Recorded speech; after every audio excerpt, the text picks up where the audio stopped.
Hi, this is Chris from needlepointers.com.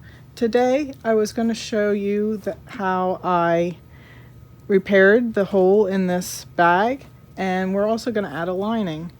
We bought this cool messenger bag recently and have only been using it for about a week, and this hole developed in the bottom of it. So I'm going to remove the stitches from the cover here and then re-sew it together. And I think I'm going to put some reinforcement in here of some iron-on stabilizer on the inside, so hopefully the stitches won't pull out. I think that the stitches pulled out because this fabric wasn't in far enough, and also because it's a canvas and it frays very easily. So I've opened up the seam more and taken off the binding here. I cut a piece of fusible interfacing type of stuff that I just happen to have on hand, folded it in half so the iron-on side is facing out. I have it pinned along here, and I'm going to go over to my ironing board and then just put this together with the pins there and iron it to fuse it, so that way it will hold the two sides together and it will give more stabilization for when I sew on the binding. I've ironed this and then placed the binding around, and I've pinned it down, and now I'm going to just sew a line of stitching to sew the binding back down, and that will complete the fix of the hole. Okay, so here's the repaired rip area, and you can see the binding is nicely around it and sewn back down. The stabilizer I put inside will help it hold the seam, and so it won't pull out again. Because I'm afraid that these seams might come apart some more, I've decided to put a lining inside of the bag. To make the lining, I'm just going to cut pieces that are the same size as the front and the back, and one side piece that goes all the way around the sides and the bottom.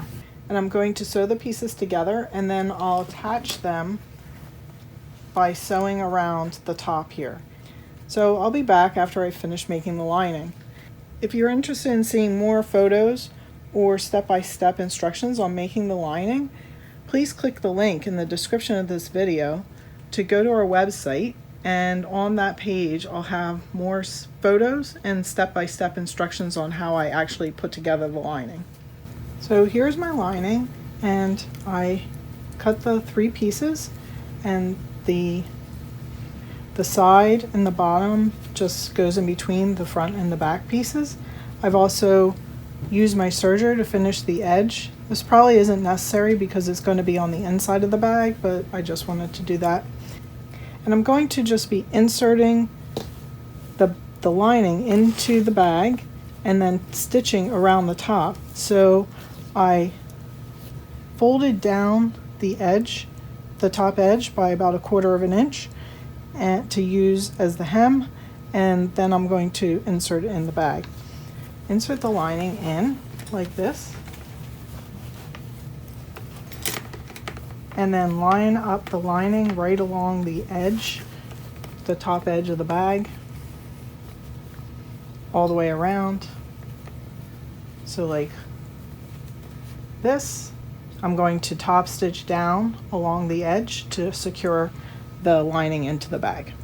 So I'll be back after I've done that. Here's the completed bag. I added the same fabric on the flap. For this, I just cut a piece, folded under the edges, and then stitched it down around. I also made a couple of buttonholes here for the holes in the front so that the bag will be able to be closed. And as you can see, the nice lining is inside the bag and goes all the way to the bottom, and we still have this pocket here. And finally, the hole is repaired. So I really like how this turned out, and I hope Milo enjoys using this bag. If you like this tutorial, please like, share, and comment. Don't forget to subscribe to our YouTube channel and visit our website, needlepointers.com, through the link in the description below so that you can see the step-by-step photo tutorial on how I put the lining in this bag. Happy sewing!